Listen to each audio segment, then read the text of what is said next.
আজকে এই উম্মতের এই দুরবস্থা কেন?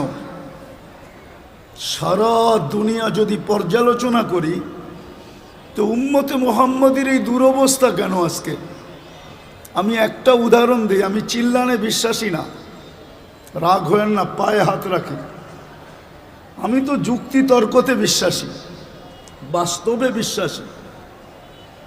আমাদের যদি দুরবস্থা না হইতো, গত অক্টোবর থেকে নিয়ে এই অক্টোবর পর্যন্ত 2টা জাতিসংঘের বাৎসরিক সম্মেলন হলো, ঠিক না? গত অক্টোবরে একটা, এই অক্টোবরে একটা, ঠিক না? সত্য তো? গত অক্টোবরে কেউ গেছিল প্লেন ঘোড়া, এই অক্টোবরে কেউ গেছেন 60 জন 8 জন নিয়ে গেছেন। তো দুনিয়ার 60টা মুসলিম দেশের কর্ণধাররা ছিল, দেশের পরিচালকরা ছিল। হুজুর মাইকের দিকে চায় লাভ নাই, এটা লিপ টাচ, আমি এটা চিনি। কানেরটা দিতে বলেন, ডাইনে গেলে আওয়াজ টানবে না, বামে গেলে আওয়াজ টানবে না। ওয়াজ শুনতে হলে ধ্যান লাগে, মনোযোগ লাগে, আর কনসাল্ট শুনতে হলে আওয়াজ লাগে। কেননা কনসাল্টে আওয়াজ ছাড়া যুবকদের কোমরে শক্তি আসে না, আর যে গায় ও মজা পায় না, আর যে নাচে ওরও শক্তি আসে না। আমরা জানি এগুলা। কনসাল্টে আওয়াজ লাগে, ওয়াজে মনোযোগ লাগে। এই জন্য আল্লাহ ফাস্তামিউ বলছেন, নাইলে আল্লাহ বলতেন ড্যাগ যত বড় লাগাও, কিন্তু আল্লাহ তো ড্যাগের কথা বলেন না, ফাস্তামিউ বলছেন, মনোযোগ দিয়ে শুনেন। কনসাল্ট শুনতে শুনতে শুনতে শুনতে এখন ওয়াজ যারা শুনতে আসে ওরাও আওয়াজ চায়, কেন সারাদিনই তো কনসাল্ট শুনে, গান শুনে, নাইলে নাচ শুনে, নাইলে এটা শুনে।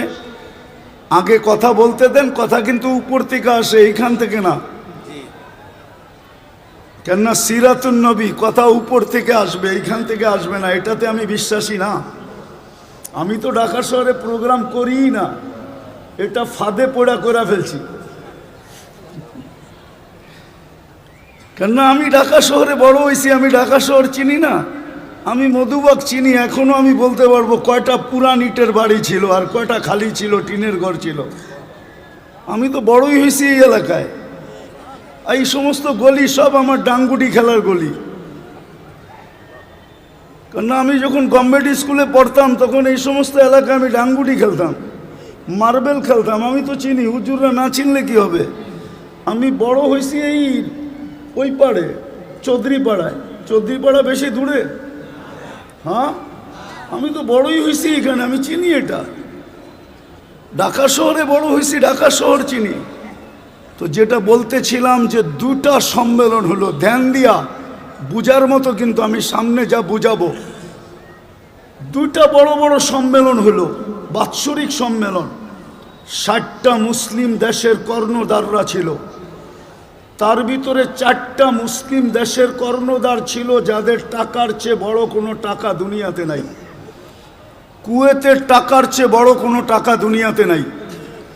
বাহরাইনের টাকার চেয়ে বড় কোনো টাকা দুনিয়াতে নাই। ওমানের টাকার চেয়ে বড় কোনো টাকা দুনিয়াতে নাই। ব্রুনাইয়ের টাকার চেয়ে বড় কোনো টাকা দুনিয়াতে নাই। কিন্তু 1 বৎসর 1 মাস, আজকে 17 থেকে 18 দিন ফিলিস্তিনের যুদ্ধ চলতেছে, ছোট একটা নিন্দা প্রস্তাব পাশ করতে পারে নাই।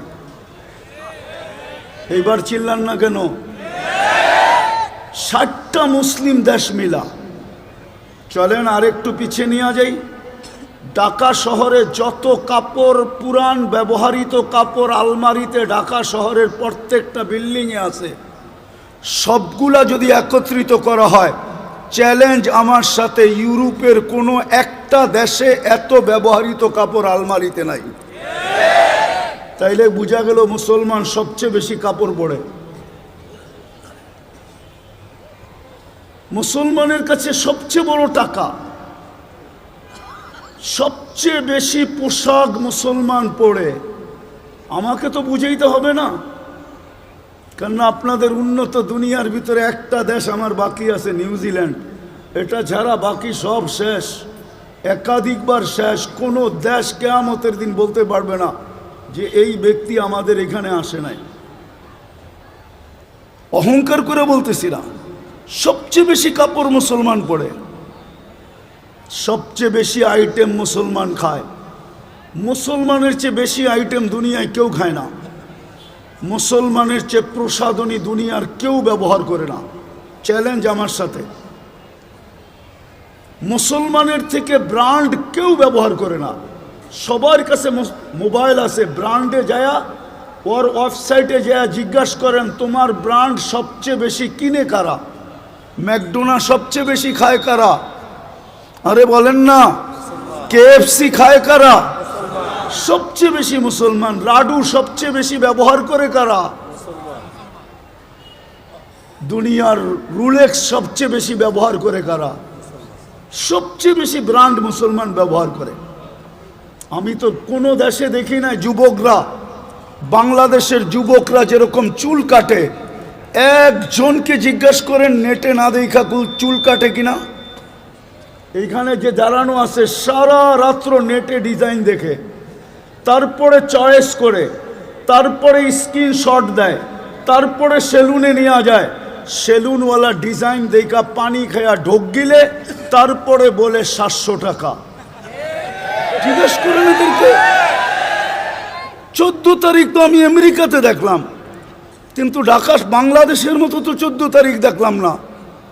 শুধু ফুল দেয়, ফুল দিলে তো মনকে বুঝাইতে পারতাম যে ফুল, তারপরে বিদায়। ফুল দেয়, হোটেলে খাওয়ায়, পার্সেল দেয়, পারে না কলিজা কাইটা বুনা করা তারপরে প্যাকেট করে দিয়া দিতে। তারপরে বলে আমাকে কমসে কম একবার হইলো লেখা দিও I.U, কিন্তু তারপরও তো 90 ভাগ শেখ খাওয়া। আমি তো বলি প্রশাসন দেশ সামলাবে কি, এরা তো সামাজিকতার কারণে মিছিল করে না। এরা যদি মিছিল করতো ডেলি প্রত্যেক বাড়ির সামনে, তাইলে আমাদের যে প্রশাসন আছে এটা যথেষ্ট ছিল না। এরা তো সামাজিকতার কারণে শুধু মিছিল করতে পারে না, নাইলে প্রত্যেক বাড়ির সামনে যে মিছিল করতো, শেখ খেয়েছে আমার ভাই অমুকের রক্ষা নাই, বাইরো বাড়ির থেকে। সব কিছু আমরা বেশি করি, তারপরও আমাদের কেন এই দুরবস্থা বুঝান আমাকে। আপনারা তো মিডিয়া, ফিলিস্তিন মিডিয়ায় দেখা চিৎকার দেন, তাই না? আমি তো 14 বছর আগে ফিলিস্তিন দেখা আসছি, আমার তো যুগ বিয়োগ মিলে না যে ফিলিস্তিনে হামলা হয় তো হয় কি করে। ওইখানে তো খলিল শুয়ে আছে, বলো কোলামা খলিল কোথায় শোয়া? খলিল বলছেন ইব্রাহিম খলিলুল্লাহ কোথায় শোয়া? আমি তো চোখে দেখেছি ওয়াদিয়ে খলিল। মুসা আলাইহিস সালাম কোথায় শোয়া? ওয়াদিয়ে মুসা ফিলিস্তিনে। 70 জন নবীর কবর চিহ্নিত যেখানে, যেই মাটির ভিতরে আল্লাহ বরকত মিশ্রিত করছেন, বারাকনা হাওলা। কোরআনই তো বলতেছি, সব বাদেই দিলাম, যেইখানে আল্লাহ সম্মিলন করেন বন্ধুর জিয়ারতের জন্য, তাও সাধারণ মানুষের সম্মিলন না, 1.25 লক্ষ নবীদের সম্মিলন শুধু বন্ধুর জিয়ারতের জন্য, বন্ধুকে দেখানোর জন্য। কেন না দেখায়া, বন্ধুকে না দেখায়া কদ আখাদাল্লাহু মিসাকান নাবিয়্যিন, বন্ধুকে না দেখায়া আরশের নিচে রুহের জগতে আল্লাহ বন্ধুর পক্ষে সমস্ত নবীদের থেকে অঙ্গীকার নিছিলেন। অঙ্গীকার যে ইদ আখাদাল্লাহু মিসাকান নাবিয়্যিন, কোরআনে আছে। নবীদের থেকে অঙ্গীকার নিছিলেন, কিন্তু বন্ধুকে দেখান নাই, রুহের জগতে ছিল। আমার মনে হয় বাইতুল মুকাদ্দাসে সম্মেলন করছেন যে রুহের জগতে তো অঙ্গীকার নিলাম, চেহারা তো দেখলে না, এইবার দেখো চেহারা আমি বন্ধু বানাইলাম তো বানাইলাম কিরকম, আমার বন্ধুর চেহারা দেখো তোমরা। ওই জমিনে যেখানে 1.25 লক্ষ নবীদের পায়ের চিহ্ন, প্রথম কাবা। আমার তো যোগ বিয়োগকে মিলে না, ওইখানে কি করে বোম ফাটে, ওইখানে মিসাইল পড়ে তো পড়ে কি করে, আবাবিল করে তো করে কি, ফেরেশতা তাকায় দেখতেছে তো দেখতেছে কেন, আজকে কেন ছুটে আসে না, আজকে কেন আল্লাহকে বলে না, যেমন ইব্রাহিম আলাইহিস সালামের ব্যাপারে বলছিল, হ্যাঁ ইব্রাহিম আলাইহিস সালামের ব্যাপারে বলছিল, জিবরিল আলাইহিস সালামও বলছিল অনুমতি দেন না সাইজ করি। সব ফেরেশতাই বলছিল আল্লাহ খলিল জ্বলবে আর আমরা দেখব, অনুমতি দেন না। তা আল্লাহ বলছিল যাও, যার জাম করতে মনে চায় করো, জলি খলিল তোমাদেরকে সাহায্য চায় তাইলে করো। কিন্তু সবাই আসছিলেন, কিন্তু খলিল তো খলিলই ছিল। খলিল তো জবাব দিছিলেন, আজকে খলিল জানে আর জলিল জানে। আজকে খলিল জানে আর জলিল ছিলেন। জলিল আল্লাহ, জলিল আল্লাহ জানে। বাঁচাইতে চাইলে বাঁচাইবো, না বাঁচাইতে চাইলে না বাঁচাইবো, তোমরা সরো। আজকে খেলা দুইজনের হবে। তারপরেই তো আল্লাহ হুকুম দিছেন ওই জমিনে বোম ফাটে, তো ফাটে কি করে? আমাকে বুঝান, চোখ বিয়োগ দিয়া বুঝান, কি করে ফাটে ওই জমিনে বোম? আর আগে টানতে চাইলাম না, কেননা ঢাকা শহর আবাসিক এলাকা, লম্বা দীর্ঘ রাত পর্যন্ত চিল্লা চিল্লি, এটা আমার ঘরের পাশে হলেও আমি পছন্দ করি না। অন্যের জন্য করব কিভাবে, এই জন্য অল্প সময় গুছায় নিয়ে আসতেছি। আজকে মুসলমানের দুরবস্থা কেন? সংখ্যায় তো 200 কোটি, 70% সম্পদ মুসলমানদের কাছে। আমি শিক্ষিত মানুষকে জিজ্ঞাসা করতে চাই, বলেন 70% দুনিয়ার ধন সম্পদ কাদের কাছে? আমেরিকার কাছে, কানাডার কাছে, অস্ট্রেলিয়া আর ইংল্যান্ডের কাছে, না ইউরোপের কাছে, না জাপানের কাছে? 70% সম্পদ মুসলমানের কাছে। আপনি মানবেন না? আপনি আমারটা তালা নোট করেন, তারপরে গুগলে যে তালাশ করেন, গুগল আপনাকে আমার কথাই বলবে যে 70% সম্পদ দুনিয়ার মুসলমানের কাছে। সংখ্যায় 200 কোটি, খাই বেশি, পড়ি বেশি। আমি তো বলি আপনাদের মাধ্যমে, মিডিয়ার মাধ্যমে দুনিয়াকে জানাইতে চাই, হায় যদি আজকে 200 কোটি মুসলমান আমার কথা শুনতো। 5 বৎসর যদি মুসলমান, কেননা আমাদের ঘরে যেই ব্যবহৃত কাপড় আছে, আমি আমার ঘর বলি 10 বৎসর না 15 বৎসর ব্যবহার করলেও এটা শেষ হবে না। সবার ঘরেই 5 বৎসর চলবে। যেই ব্যবহৃত কাপড় ঘরে আছে, ওনার ঘরে নাই নাকি? 5 বৎসর চলবে না? আজকে যদি 200 কোটি মুসলমান বলে, আমরা 5 বৎসর ধরে কোনো কুনাকাটি করবো না, শুধু কাপড় চোপড় প্রসাধনী। ঢাকা শহরের কোন ঘরটা, কোন বাসাটা ছোট একটা মিনি কসমেটিক্সের দোকান না? বলেন আমাকে। একটা রিক্সাওয়ালার ঘর পর্যন্ত মিনি কসমেটিক্সের দোকান। একজন গার্মেন্টস কর্মীর ঘরটা পর্যন্ত একটা মিনি কসমেটিক্সের দোকান। সে যদি বলে 5 বৎসর আমরা কোনো প্রসাধনী কিনবো না, 5 বৎসর কোনো কাপড় চোপড় কিনবো না, দুনিয়া সিধা হইতে সময় লাগবে না। 2 দিন পরে দেখবেন আপনাদের পায়ে সারা দুনিয়া পড়বে, ওদের সব ফ্যাক্টরি বন্ধ হয়ে যাবে। কিন্তু মানবে কে? তো যেটা বুঝাইতেছিলাম, দুরবস্থা কেন একটু ভাবেন। চিরদিন এইখানে থাকবেন? আপনাকে নির্বাচিত করছে কে মানুষ হিসাবে? আরে বলেন না, মানুষ হিসাবে কে নির্বাচিত করছে? নির্বাচক কে? নির্বাচন কমিশনার? কোন দল? কোন জনগণ? কোন রাষ্ট্র? কে? আরে জোরে বলেন। আল্লাহ বললে গুনাহ হবে না, 40 নেকি মিলবে। 40। দুঃখ তো এইখানে নাই কোনো যুবক যে ডেলি 10 বার আল্লাহ বলে। 10 বার বলুক যুবকরা। অথচ ঢাকা শহর পুরা মাথার উপরে উঠায়া চলেও, ওর হাঁটার স্টাইল দেখলে অন্যরকম, বাইকে থাকলে আরেক রকম, পিছনে যদি আর কেউ থাকে তাইলে আরেক রকম। কিন্তু ও কার যৌবন দিয়ে চলে? হ্যাঁ, যৌবনের দাম কত?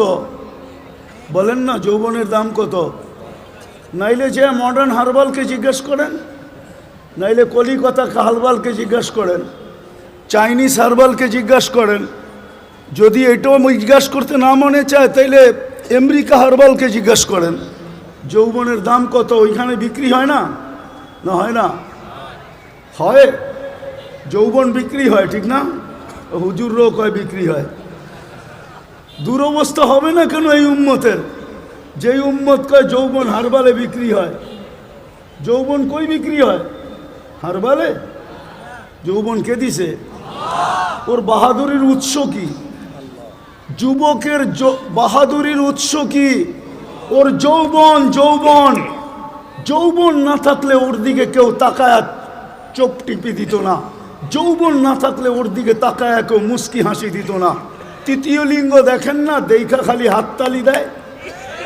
আজ পর্যন্ত তো কেউ চোখ টিপি দিল না, আজ পর্যন্ত তো কেউ ফুল দিল না। ওর উৎস তো হলো যৌবন।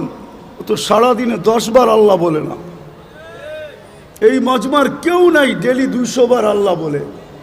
বলুক আমাকে, পীরের মুরিদও তো দেখতেছি 1-8 হবে ডেলি 200 বার আল্লাহ বলে না, অথচ 24 ঘন্টা বুক করি কারটা? আরে কার? হ্যাঁ, অক্সিজেন কয় লিটার বলেন না?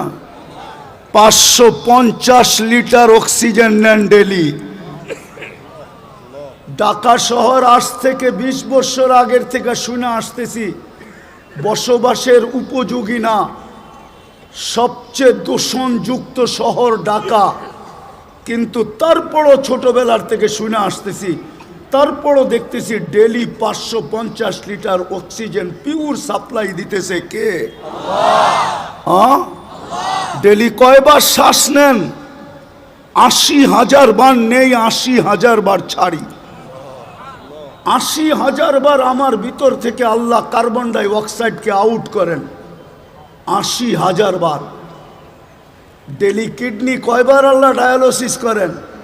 আরে বলেন না, 36 বার আপনার কিডনিকে ডায়ালিসিস করেন। এখনো কিডনি সবাইটা ডায়ালিসিস হইতেছে। দাঁড়ায়া আছে ওঠটা হইতেছে, বৈশা আছে ওঠটা হইতেছে, শুয়া আছে ওঠটা হইতেছে। কিন্তু আপনাদের বিজ্ঞান বিজ্ঞান বিজ্ঞান। কিছু শিক্ষিত লোক আছে শুধু সারাদিন বিজ্ঞান নিয়ে থাকে। ওর বিজ্ঞানকে আমি জিজ্ঞাসা করি, 7 দিন ডায়ালিসিস করে দেখাত, পুরা সপ্তাহ ডায়ালিসিস করে দেখাত।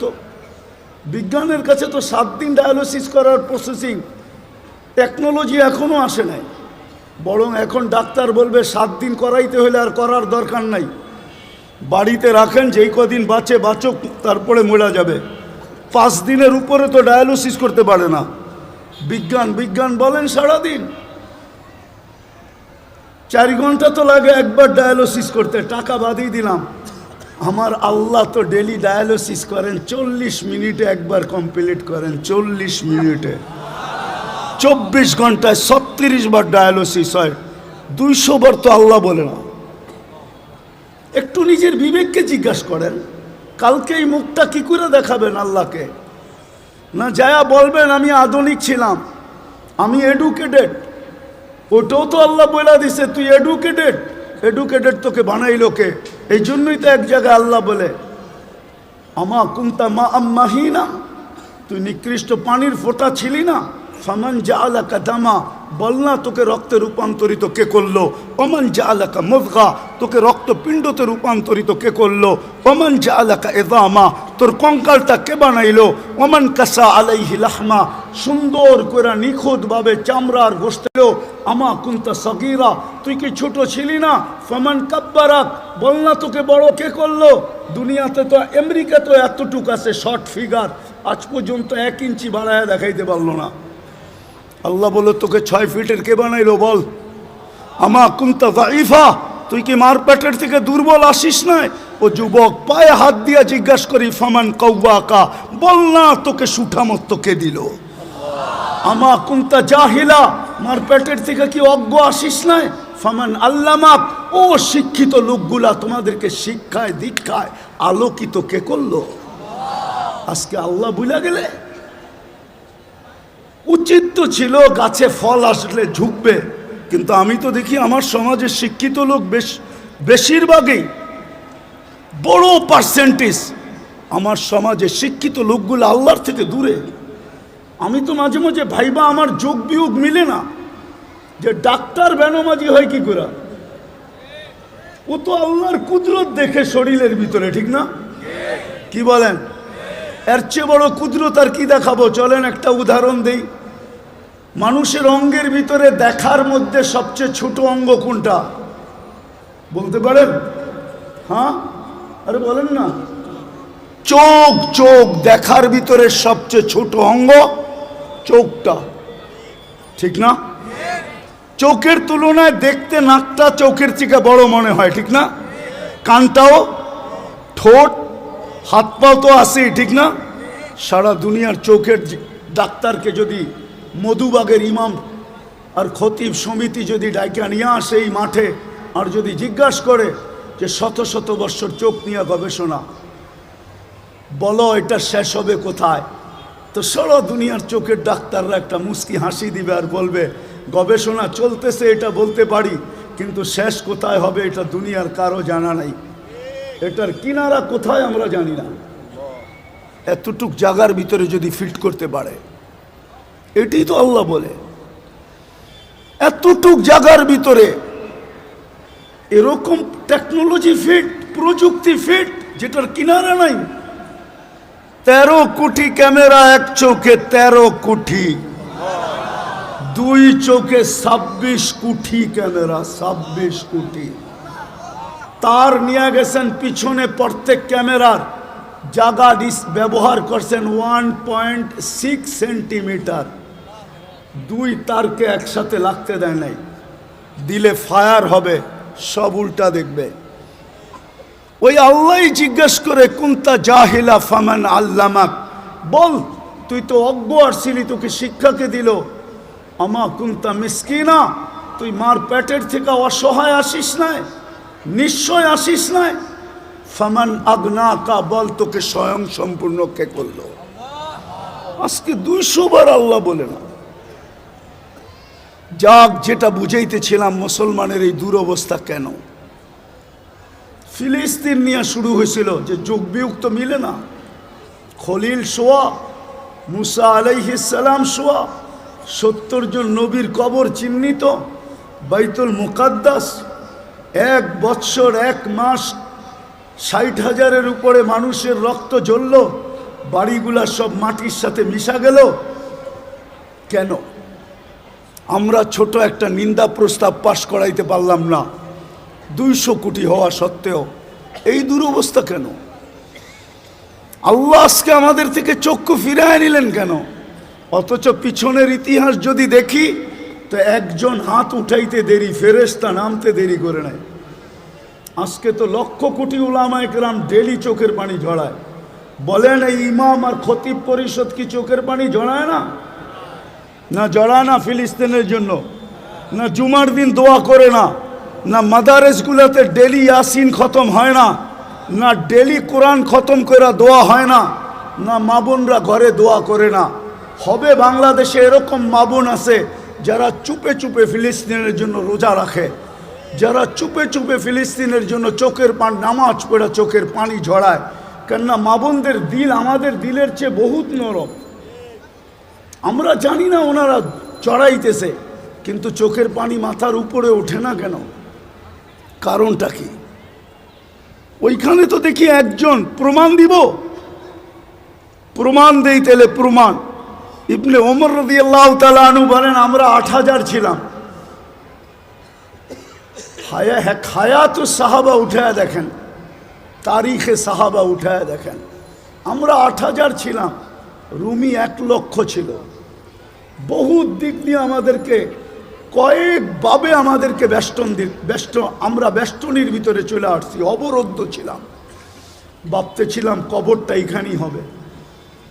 তো বলতেছিল আমার পাশেই একজন দাঁড়ানো ছিল, ক্ষুধায় বড় কাতর, কাপড়গুলা বড় জীর্ণ শীর্ণ, চামড়াগুলা বিলকুল বটা গেছে, তলোয়ার রাখার কোনো নেয়ামও নাই। একটা রশি দিয়া কোমরে তলোয়ারটা বাঁধা রাখছেন।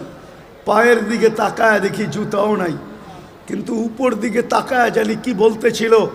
তো আমি ভালোভাবে কান পাইতা শুনতেছিলাম যে বলে তো বলে কি।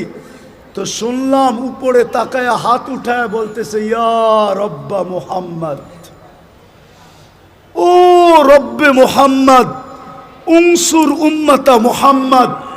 এখনো কি মুহাম্মদুর রাসূলুল্লাহ সাল্লাল্লাহু আলাইহি ওয়াসাল্লামের উম্মতের সাহায্যের সময় আসে নাই? আপনি কি দেখেন না আমরা কয়ভাবে বেষ্টিত, অবরুদ্ধ? বলে বলতে দেরি আমি দেখলাম ফাসাক্কাস সামা, আকাশ ফাটলো। সাদা ঘোড়া সাদা পোশাকে, খোলা তরবারি হাতে, ডাইন হাতে তরবারি বাপ হাতে ঝান্ডা, এক অশ্বারোহী বাহির হলো, তার পিছনে সিরিয়ালে বাহির হইতে থাকলো। চোখের পলকে প্রথমটা মাথার উপরে এসে একটা চিৎকার দিল, আবশির ইয়া উম্মতে মুহাম্মদ, ও উম্মতে মুহাম্মদী সুসংবাদ গ্রহণ করো, যা নুসরা রব্বা মুহাম্মদ, মুহাম্মদুর রাসূলুল্লাহর রবের সাহায্য চলে আসছে। ইবনে ওমর রাদিয়াল্লাহু তাআলা আনহু বলেন, আমি সামনের দিকে তাকাইলাম তো দেখলাম রুমিরা ভাগতেছে। কেন যে ভাগতেছে এটাও বুঝতে পারলাম না। যে যেদিকে পারতেছিল ভাগতেছিল, আমরা পিছু নিলাম, যাদেরকে জাহান্নামে পৌঁছায় দিলাম, বাকি ভাগা গেল। আমরা গনিমতের মাল জমা করে পাহাড় বানায় দিলাম। একজনের জন্য তো সাহায্য আসতো, এরকম কথা কি কিতাবে হাজারো লেখা নেই? না লেখা নাই? হুজুররা বলুক লেখা নাই। আরে সাহাবা তো সাহাবা, আল্লাহর ওলির কারণে সাহায্য আসে না? না আসে নাই? রাজা গৌর গোবিন্দ তো রাজাই ছিল, ঠিক না? কি আরে বলেন না, ছিল না? ছিল না? শাহজালাল রহমতুল্লাহ আলাই কোনো কি সেনাবাহিনী নিয়ে আসছিলেন নাকি? হ্যাঁ, ওনার সফর সঙ্গী ছিল কয়জন? টোটাল 12 জন। টোটাল 12 জন ছিলেন সফর সঙ্গী।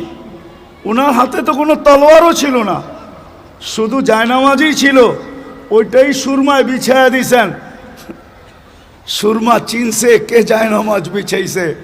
বিজানোও যাবে না, ডুবানোও যাবে না, বরং ওই পারে পার করে দেওয়া দিতে আমি বাধ্য। পার করছেন না করেন না? শুধু এই অবস্থা দেখেই তো বাইগা গেছে, ঠিক না? আসামে বাইগা চলে গেছে, সিলেট খালি করে দিছে। আপনি ভাবছেন রাজা গৌর গোবিন্দ শুধু শাহজালাল রহমতুল্লাহ আলাইকে দেখছেন? ওকে কবর থেকে উঠায় আয় না, জিজ্ঞেস করলে না বোঝা যাবে কি দেখছে? হ্যাঁ, কি ওলামা একমত না দুই মত? ওরে কবর থেকে উঠে আয় না, জিজ্ঞেস করলে না বোঝা যাবে ও কি দেখছে? ও কি শাহজালাল দেখছে? হইতে পারে শাহজালালের পিছে বিরাট বড় এক ফেরেশতার বাহিনী দেখছে। সত্য এটাই। আজকে কেন সাহায্য নাই? কারণটা কি? আমি আপনাদেরকে কারণ বুঝাইতে চাইতেছি। শেষ কাজে কারণ বুঝাইতে চাইতেছি, কেন এই দুরবস্থা। আজকে মুসলমান শেষ করে দিতেছি। আজকে মুসলমান, নারী বলেন, পুরুষ বলেন, যুবক বলেন, বৃদ্ধ বলেন, শিক্ষিত বলেন, অশিক্ষিত বলেন, আজকে আল্লাহর হুকুমকে ছেড়া দিছে। আল্লাহকে নারাজ করে ফেলছে, নারাজ। আজকে আল্লাহ আমাদের উপরে নারাজ, সত্য নারাজ। নাইলে আমার বিবেকে আমার কাছে যোগ বিয়োগ মিলে না। কেন ফিলিস্তিনে অন্য দেশে ফাটতো তো আমার মনকে বুঝাইতে পারতাম, কিন্তু ফিলিস্তিন ঘুরে আসার পরে আর আজকের পটভূমি চিত্র আমার কাছে মিলে না। যে মিলবো তো মিলবো কি করে? ওইখানে তো খলিল শোয়া, ওই জমিন, ওইখানে বোম ফাটে কি করে? অথচ সবচেয়ে বেশি আবাবিলের বসবাস হইল ফিলিস্তিনে। সবচেয়ে বেশি দুনিয়ার আবাবিল যেটায় বাস করে ওটা হলো ফিলিস্তিন। হুকুম দেন না কেন? আরেকটা কথা বুঝাইতে চাইতেছি। প্রতিদিন তো 17 বা 32 বার আমরা আবেদন করি আল্লাহর কাছে। প্রতিদিন তো 32 বার আবেদন করি, গায়রিল মাগদুবি আলাইহিম ওয়ালাদ-দাল্লিন। ইমামের মাধ্যমে করি, একা একই করি। যখন ইমামের মাধ্যমে করি, মাঝে মাঝে তো কিছু, আমি কারোর সাথে বিরোধ করতে চাইতেছি না, কিছু মসজিদ তো এরকমও আছে যে আমিন বইলা এত জোরে বলে যে ছাদও উড়া যাওয়ার আশঙ্কা হয়, ঠিক না? কিন্তু আমরা কি বলি? এটা আবেদন তো করি আল্লাহ 2 জনের হাত থেকে আমাদেরকে বাঁচান। কিন্তু ইহুদি নাসারা দুইজনের হাতেই তো আজকে আমরা সবচেয়ে বেশি নির্যাতিত। তাইলে আমাদের 32 বারের আবেদন যায় তো যায় কোথায়? আমাকে বুঝান। 32 বারের আবেদন আমাদের কোথায় গেল? আমরা যে সূরা ফাতিহা পড়লাম আর জোরে আমিন বললাম আর আস্তে বললাম, আমাদের এই বলাটা কোথায় গেল? কেন কবুল হয় না? কবুল হইলে তো এই অবস্থা হওয়ার কথা না। যে অবস্থা আজকে দেখতেছি, মুসলমানকে নিয়ে সবাই খেলে, ঠিক না? ফকির হইলাম আমরা, আর টাকা বিদেশে পাচার হইয়া বড় লোক হইল ওরা। আপনি ভাবেন যারা নিয়ে গেছে ওরা বড় লোক হয়েছে? ইম্পসিবল। আমি চিনি আমেরিকা, কানাডা চিনি, ইংল্যান্ড চিনি, সুইস ব্যাংক চিনি আমি, আমাকে চিনাইতে হবে না। হ্যাঁ, আমি চিনি, বহুত মানুষকে চিনি, 2-4 জন প্রেসিডেন্টও চিনি যারা ট্যাক্সি চালায়, ট্যাক্সি আমেরিকাতে ট্যাক্সি চালায়। অবশ্য আমাদের দেশের না, আফ্রিকান দেশের। নিয়ে গেছিল খুব, এখন ট্যাক্সি চালায়। কেন এই দুরবস্থা? একটু ভাবেন, চলা তো যাব, থাকা তো যাবে না, পুঙ্খানো হিসাব তো নিবে। সত্য তো এটাই। যদিও কেউ মাঝে মাঝে জিজ্ঞাসা করে, হুজুর 60 বৎসরের হিসাব নিতে 50,000 বৎসর লাগবে কেন? তো আমি বলি, শোনো, তুমি ডেলি কতটুকু অক্সিজেন, কয়বার শ্বাস প্রশ্বাস নিছিলে? কয়বার? আরে 1,60,000 বার। তো মাসে কত নিছিলেন? বৎসরে কত? 60 বৎসরে কত? স্বাভাবিক শ্বাস নেওয়ার দাম তো আমাদের দেশের এক শিল্পপতি আমাদেরকে শিখায় গেছিলেন, কিন্তু আমরা তো এটাকে মাথায় ধারণ করি নাই। 2020 করোনা লগ্নে বাংলাদেশের প্রথম সারির এক শিল্পপতি মারা গেছিলেন। ওনার জন্য ডাক্তারের টিম যখন চায়নার থেকে আনা হলো, আর উনি ভেন্টিলেটারে ছিলেন, তো উনি কামরায় ঢুকার পরে ডাক্তারদেরকে বলছিলেন, আমার সুস্থতার প্রয়োজন নাই, আমাকে শুধু স্বাভাবিক শ্বাস নিতে দাও, আমি তোমাদেরকে আমার পুরা কোম্পানি লেখা দিব। পেপারে আসছে, পেপারে জান, মিডিয়ায় লেখা আছে এখনো। আমি নাম বলতেছি না। আপনি যে ডেলি স্বাভাবিক শ্বাস নিতেছেন, এটার বিনিময়ে কি করছেন? এই হিসাব কিন্তু মিলাই দিতে হবে। বিদায় আমি শেষ জায়গায় চলে আসছি। আজকে এই দুরবস্থার কারণ একটা, শুধু প্রথম একটা, আল্লাহকে না মানা। আল্লাহকে সব বুক করি কার?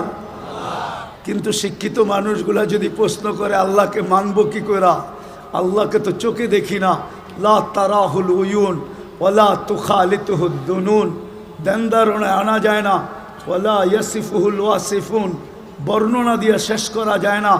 আল্লাহ তো একটা পদের মালিক না, আল্লাহ তো শুধু আল্লাহ না, আল্লাহ তো রহমান, আল্লাহ তো রহিম, আল্লাহ তো মালিক, আল্লাহ তো কুদ্দুস, আল্লাহ তো সালাম, আল্লাহ তো মুমিন, আল্লাহ তো মুহাইমিন, আল্লাহ তো আজিজ, আল্লাহ তো জব্বার, আল্লাহ তো মুতাকাব্বিরুল খালিকুল বারিউল মুসাব্বিরুল গফফারুল কহ্হারুল ওয়াহ্হাবুর রাসাকুল ফাত্তাহুল আলিমুল কাবিদুল বাসিতুল খাফিদুর রাফিউল মুইজ্জুল মুদিল্লুস সামিউল বাসিরুল হাকামুল আদলুল লতীফুল খবীরুল হালিমুল আযীমুল গফুরুশ শাকুরুল আলিয়ুল কবীরুল হাফিজুল মুকিতুল হাসিবুল জলিলুল করিমুর রকিবুল মুজিবুল ওয়াসি আল হাকিমুল ওয়াদুদুল মজিদুল বাঈসুশ শহীদুল হকুল ওয়াকিলুল কবিয়ুল মতিনুল ওয়ালি الحميد الموصي المبدي المعيد المحيي المميت الحي والقيوم الواجد الماجد الواحد الأحد الصمد القادر المقتدر المقدم المؤخر الأول والآخر الظاهر والباطن الوالي المتوالي البر التواب المنتقم العفو الرؤوف مالك الملك ذا الجلال والإكرام المقسط والجامي والغني والمغني المانع الدار النافع النور الهادي البديع والباقي الوارث والرشيد الصبور জল্লে জালালু। আল্লাহ তো 99 পদের মালিক, আল্লাহকে মানব তো মানব। প্রশ্ন যদি করে কি করে মানব? এই জন্যই আল্লাহ বলছেন সিরাতুন নবী, লাকাদ কানা লাকুম ফি রাসূলিল্লাহি উসওয়াতুন হাসানাহ, আতিউল্লাহ ওয়া আতিউর রাসূল আমার বন্ধুকে মাইনা দেখায় দাও। কিন্তু আফসোস তো এইখানেই, বন্ধুকে যদি এই উম্মত মানত তাহলে সবচেয়ে বেশি বন্ধুর আদর্শ মুসলমানের ঘরে নির্যাতিত হতো না, ঘৃণিত হইতো না, অবহেলিত হইতো না, দীক্ষিত হইতো না, লাঞ্ছিত হইতো না, বঞ্চিত হইতো না। এটাই তো কাঁদি শুধু। নাইলে মুসলিম যুবক 50 টাকার চুল 500-1000 টাকা দিয়ে কাটবে কেন? বিজাতির রঙে রঙিন হবে কেন? ও কি রসুল কি আদর্শ দেয় নাই চুল কাটার? না, দেয় নাই। রসুলের আদর্শ মতো চুল কাটলে তো চুলের প্রত্যেক চুলে সওয়াবও পাইতো, আল্লাহ রাজি থাকতো, কিয়ামতের দিন হাত পাতার সুযোগ হইতো। যুবক যদি আল্লাহর রসুলকে কিয়ামতের দিন দেখতে দেরি, হাত পাততে দেরি করতে পারতো না, হাত পাততে পারতো। যদি জিজ্ঞাসা করতো হাত পাতিস কেন? আপনার আদর্শে চুল কাটছি, সওয়াব তো পাইছি, কিন্তু আপনার পক্ষ থেকে কিছু দিবেন না? বকশিস কি দিবেন না? মজুরি পাওয়ার পরেও তো হাত পাতে কেন? একটু বকশিস দেন না। এই মাইকালারও তো পুরা টাকা নেওয়ার পরে অপারেটররা হাত পাতবে, আমাদেরকে কিছু বকশিস দিবেন না? জিজ্ঞাসা করেন পাতবে কি পাতবে না? যুবক তো কিয়ামতের দিন হাত পাততে পারতো। আমার মা বোনরা কেন নেটে দেখা সাজুগুজু করে? সমস্ত কাপড় চোপড়ের ডিজাইন কেন নেটের থেকে আনে? ইসলাম কি কাপড়ের ডিজাইন দেয় না? ইসলাম কি সাজগোজ দেয় না? আমি তো এই কাঁদি। সারা বাংলাদেশে কেউ তো দেখাইতে পারবে না, আজ পর্যন্ত তো পেলাম না যে কোনো মহিলা আমাকে চিঠি লিখলো যে হুজুর আমি করছি।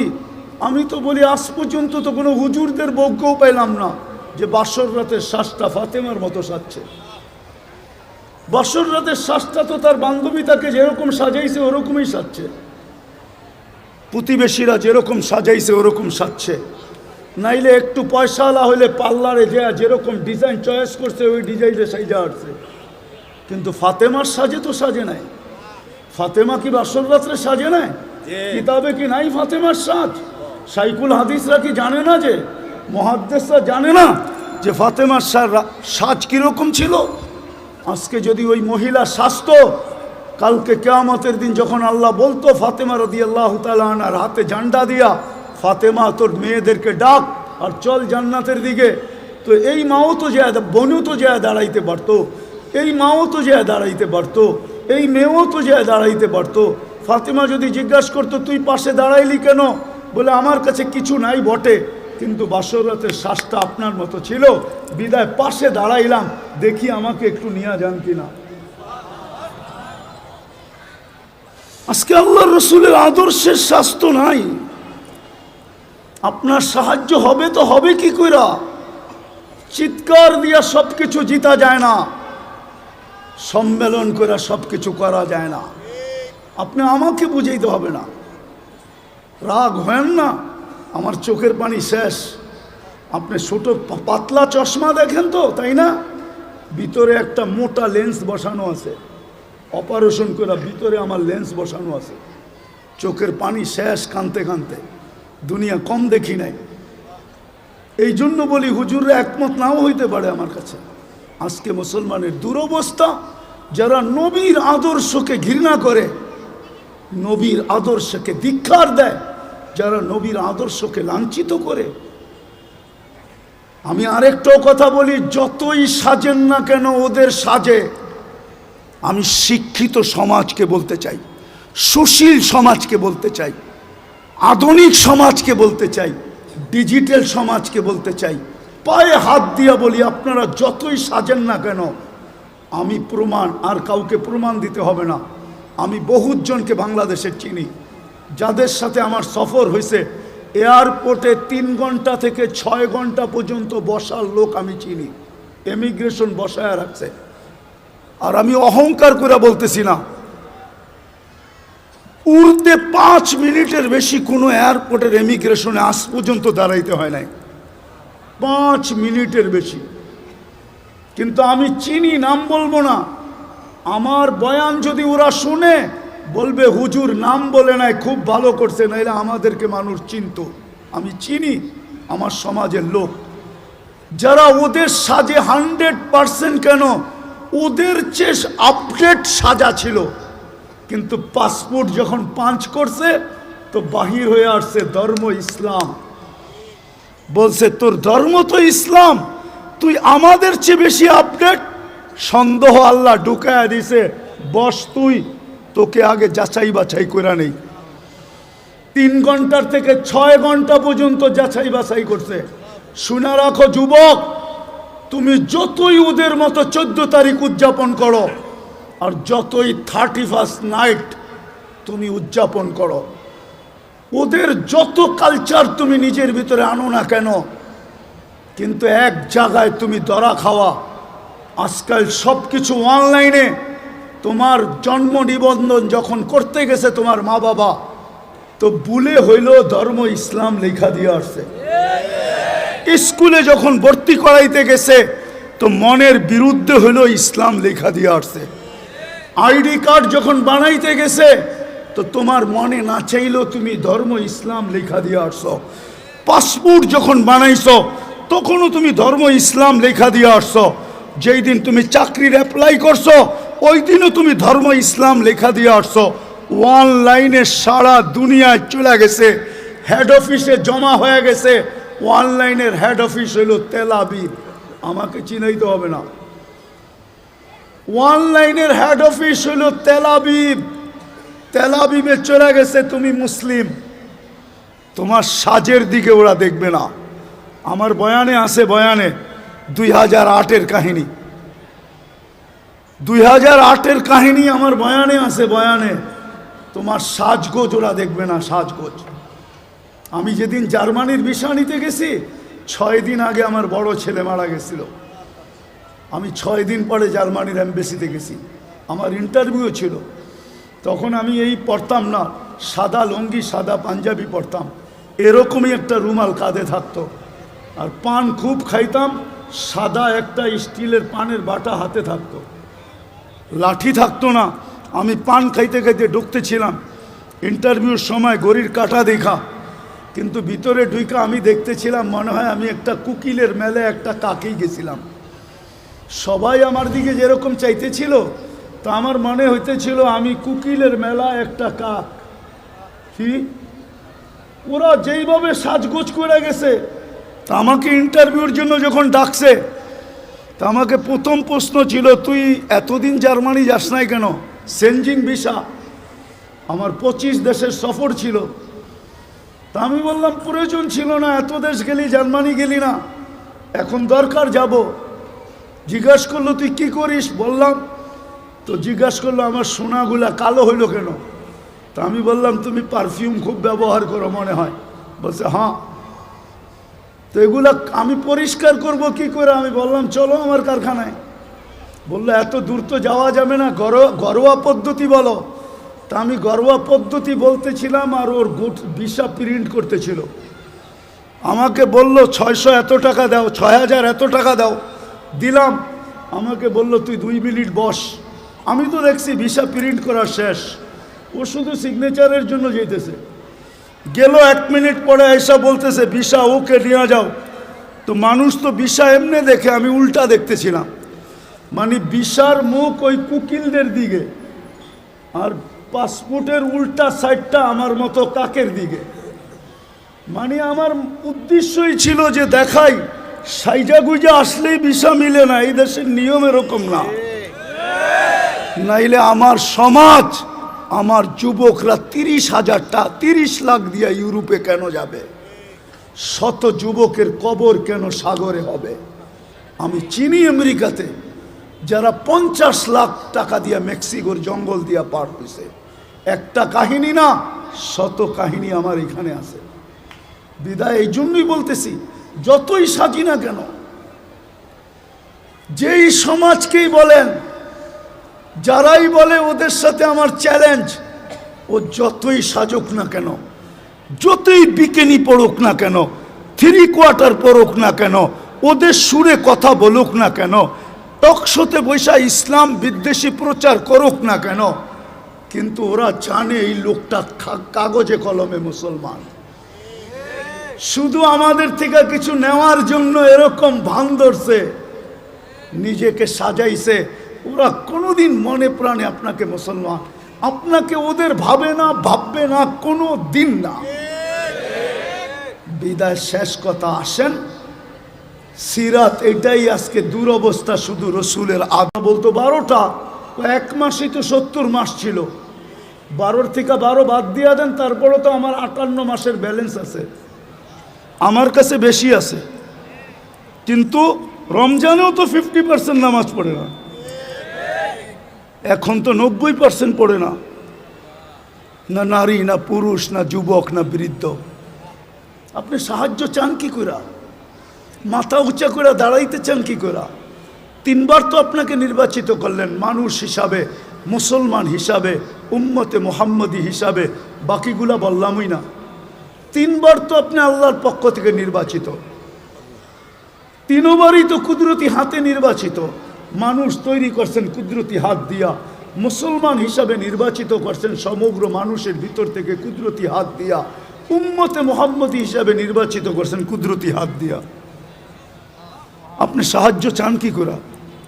আপনাকে সাহায্য করে তো করে কি করে? আপনার বিবেককে প্রশ্ন করেন, বলেন তো হুজুর আছে না, হুজুর থাকলে কি হবে? উম্মত, এটা হুজুর না উম্মত। হুজুরও কয় পার্সেন্ট হুজুর বলেন? আরে বলেন না, 200 কোটির ভিতরে কয়শো কোটি হুজুর? 300 কোটি? কয় পার্সেন্ট হুজুর? বাংলাদেশে কয় পার্সেন্ট হুজুর? সারা দুনিয়ায় কয় পার্সেন্ট মুসলমানের ভিতরে হুজুর? হুজুর দেখা, দাড়ি দেখা, টুপি দেখা, জুব্বার পাগড়ি দেখা 90% মুসলমান নামাজ পড়ে না। আপনাকে সাহায্য করে তো করে কি করে বলেন? অথচ 5 বেলা কে ডাকে? কে ডাকে? আরে জোরে বলেন, কোন আল্লাহ? 99 পদের মালিক আল্লাহ ডাকে। সামান্য একটু পদস্থ ব্যক্তি ডাকে সাড়া না দিলে হাতকড়ি পড়তে হয়, বেরি পড়তে হয়। আমি জানি, আমি কখনো মুখ খুলি না তো। আমার বললাম না আমি ঠান্ডা হুজুর, আমি জানি। আমি টঙ্গীর থেকে বয়ান করে বাহির হয়েছি, আমার গাড়িতে উঠবো, পিছের থেকে 2-3 জন আমাকে ধরছে, স্যার গাড়ি পাঠাইছে, আপনাকে এই রাত্রে যেতে হবে। কোথায়? জায়গার নাম বলছে, যেটা বাংলাদেশের এক কোনায়। স্যারের প্রোগ্রাম কালকে দুপুরে। আমি বললাম আমার 3টা মাদ্রাসার প্রোগ্রাম আছে। বলছে স্যার এত কিছু জানে না, গাড়ি পাঠাইছে, আমাদেরকে পাঠাইছে। সোজা গাড়িতে বসেন, বাসায় ফোন করেন, সসজ্জায় আপনাকে কালকে আবার গাড়ি দিয়ে ঢাকা পৌঁছায় দিব। আমি ওই ব্যক্তি, আমি চিনি। সামান্য একটু কথা না মানলে হাতকড়ি হয়, বেড়ি হয়, জেল জরিমানা হয়। ও ঢাকার মানুষ বলেন না ডেলি 90% মুসলমান নামাজ পড়ে না। 5 বেলা আল্লাহ ডাকে, বুক করে কাটটা। ও যুবক, কাটটা বুক করো বলো না, ওই আল্লাহ ডাকে, তারপরও তো আসে না। আপনাকে যে এখনো বাঁচায় রাখছে, শুকরিয়া আদায় করেন।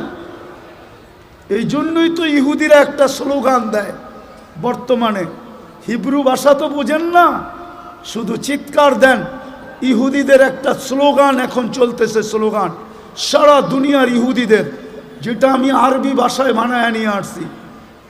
ইহুদিদের স্লোগান, এখনই সময়, এখনই সময়, এখনই সময় আনতুদাম্মিরুল মুসলিমিনা কাইফা তুরিদুনা আনতুদাম্মিরুহা। এখনই সুবর্ণ সুযোগ, যেমন মনে চায় মুসলমানদেরকে জমিনের সাথে মিশায় দাও, এখনই সুযোগ। আপনি বলবেন কেন?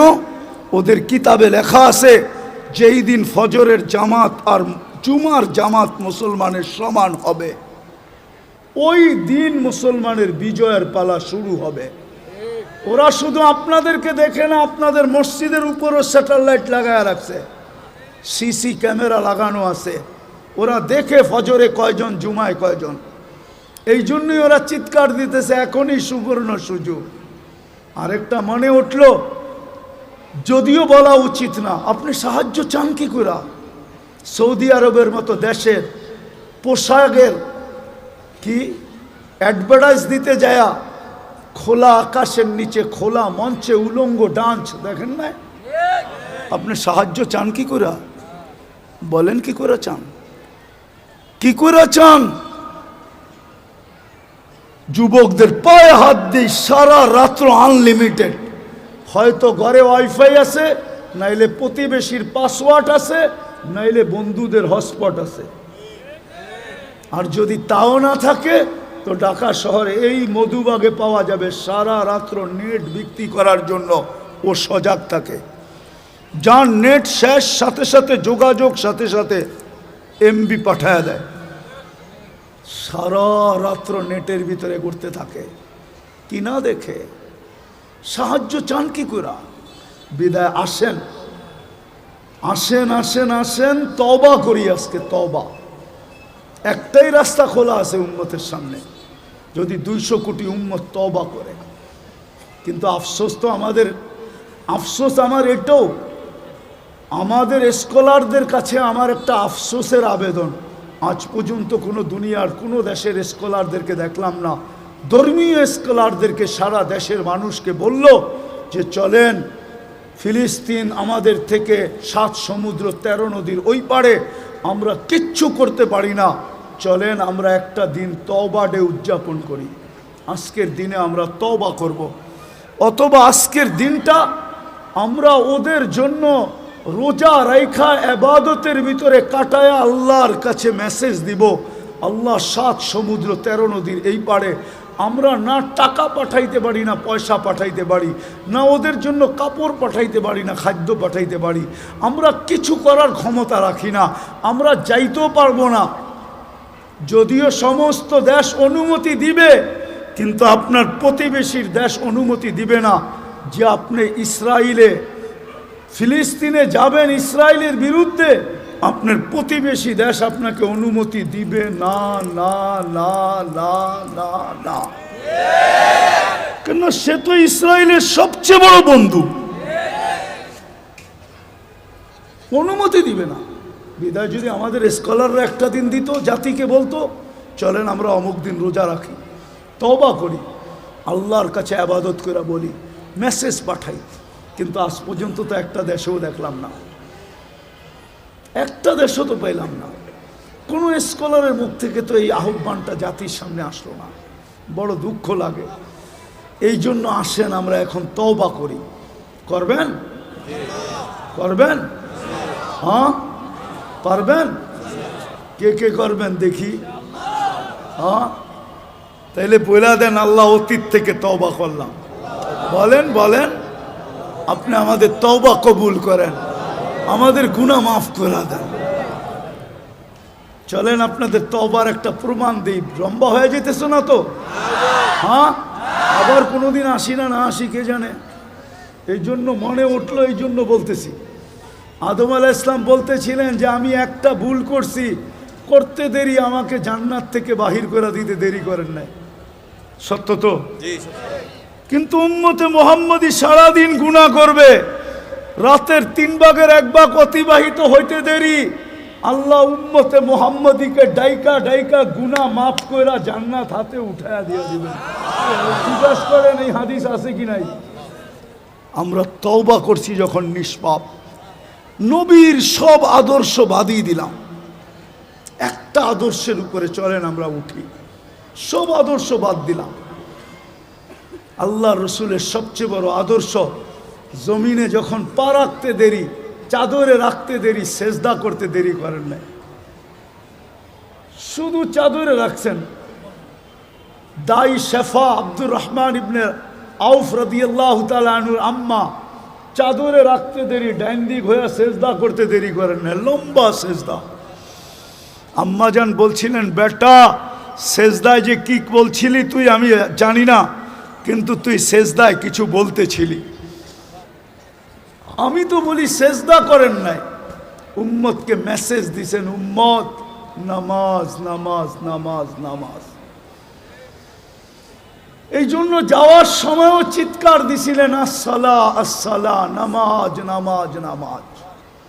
আর সবচেয়ে বেশি ব্যথিত ছিলেন যখন মুসা আলাইহিস সালাম বলতেছিলেন 50কে তো 5 বানায় নিয়ে আসছেন বটে, কিন্তু উম্মত পড়বে না, আরো কমায় নিয়ে আসেন। আরো কমায় নিয়ে আসেন। কিন্তু লজ্জার ছাপ চেহারায় ছিল, বলতেছিল লজ্জা লাগে, 9 বার গেলাম আবার যাব। কিন্তু দিলে আগুন জ্বলতেছিল, না পড়লে এই চেহারাটা আল্লাহকে কি করে দেখাবো। আমার মনে হয় তখনই আল্লাহ কানে কানে বইলা দিছিলেন, বন্ধু যান, নিয়া যান, পড়বে 5 ওয়াক্ত, সোয়াব দিব 50 ওয়াক্তের। পরিশ্রম কমায়া দিলাম, সোয়াব কমাবো না, বরং আরো বাড়ায়া দিব। বাজমাত পড়লে 1 ওয়াক্তের সোয়াব 270 ওয়াক্তের দিব। মক্কায় পড়লে 1 লক্ষ ওয়াক্তের দিব, মদিনায় পড়লে 50,000 ওয়াক্তের দিব, বাইতুল মুকাদ্দাস পড়লে 25,000 ওয়াক্তের দিব। সাথে সাথে বন্ধু নিয়ে যান, আমি ডাইকা ডাইকা পড়ায় নিব।